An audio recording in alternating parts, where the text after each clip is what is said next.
आला हज़रत से पूछा गया, बच्चा पहली सफ में नमाज पढ़ सकता है? बच्चा जो है वो पहली सफ में नमाज पढ़ सकता है?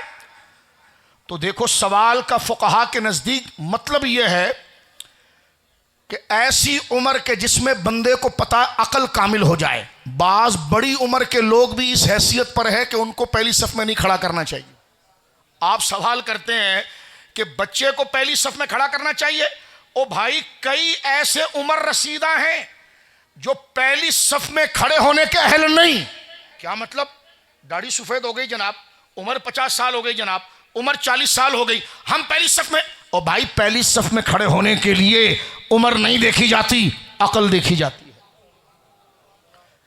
कि उसको इतना तो पता हो खड़ा कहां है, किसके आगे खड़ा है, किस लिए खड़ा है।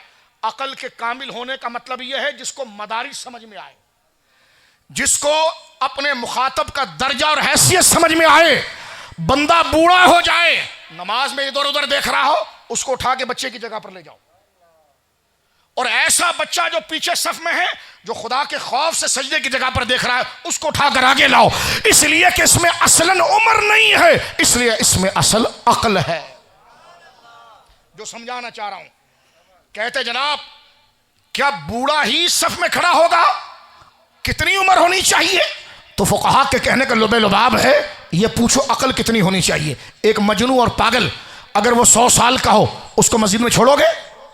तो पता चला उम्र का एतबार नहीं, अकल का एतबार है।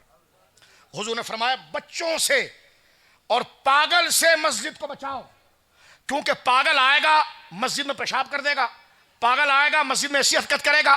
तो पागल कहते उसको हैं जिसको मरातिब का मकाम ना हो, जिसे हिफ्ज़ मरातिब ना हो, जिसे सामने वाली शख्सियत, माहौल, जगह, हालात, बोली, अकीदे का पता ना हो।